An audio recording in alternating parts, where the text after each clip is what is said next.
My twin sister told me to end my own life and my mom smirked when I cried. I just need to vent about this because I am incredibly depressed, and I feel alone. I went to North Carolina for my family when I first left for college at 18. It lasted 2 years, and then it eventually went low contact because I felt guilty about not talking to them. My mom was extremely abusive. She would strangle us, punch us in our backs, etc. You know how it goes. She never physically abused us when our dad was around. Still, the verbal abuse was enough to make him consider leaving her. Because of this, I have severe depression and PTSD and had to go on medical leave from college. My mom begged me to come home for around 2 months before I gave in. I missed having a family, and I am so stupid for being weak and giving in. Since I've been back, my mom has been doing weird things.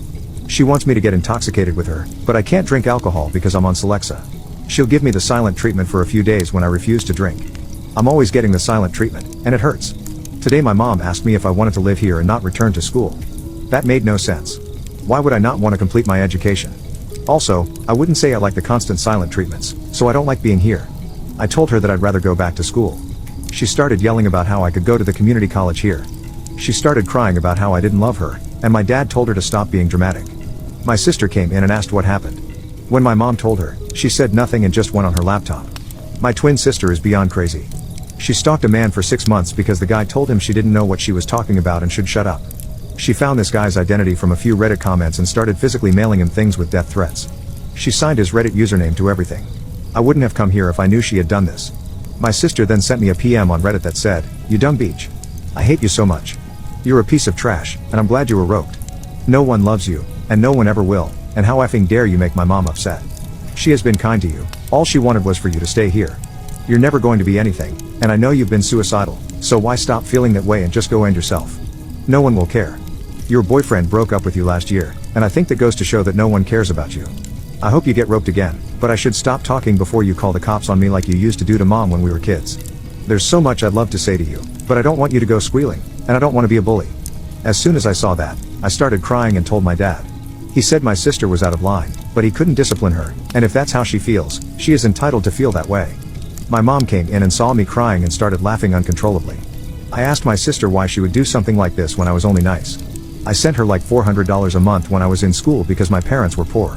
I deleted my account immediately, and my sister said that she found my account because she put a tracker on my laptop. My dad only said that it wasn't nice. I have no idea how to cope with this. My cousin said I can move in with them next month when they return to the country, but that's such a long time away. Update, my hands are shaking, but I am heading to a domestic violence shelter. I am terrified. The family who would take me and said my mom asked them not to get involved, and they didn't want to make her mad. She didn't even have to know I was there. My entire family has known about the abuse, and they tell me it's awful but have never done anything. I look like a mess because it all happened fast. An object was thrown at me, and nasty things were said. My life was threatened. I didn't even have time to shower yet. I am at the getting my medicine. The domestic violence shelter is paying for it. I fear getting judged because I rolled out of bed and looked awful. But I had to escape. The shelter only gives me 30 days, so at my job interview, I think I'll be honest and tell them I really need the job because I'm in a shelter. It's at a cinema, so that would be nice.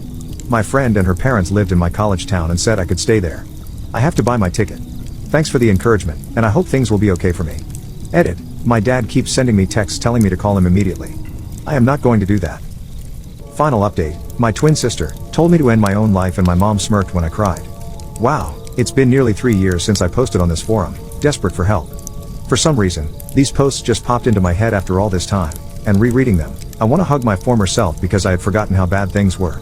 I also want to embrace all of you for helping me. I wrote down the advice you gave me, and I used it. I really did. I may be a little vague about continuing to preserve my identity. So here goes the last update to this saga. And it's a happy one. The shelter that I stayed in was very friendly and brand new. The staff told me how cramped the other one was, so I'm fortunate that I arrived when I did. After the first day, my nerves relaxed, and I could breathe. There were about 7 other women there, and we each had a room with a nice bathroom. I was the youngest there, and the other women gave me life advice and they even did my makeup for interviews. We each took turns cooking, per the rules, and developed an excellent rapport. The staff was so amazing, and they also talked to me about life. I felt so safe at this place because of the security. Oh, I almost forgot. A church group came to give us quilts they had made for us, and I still have mine.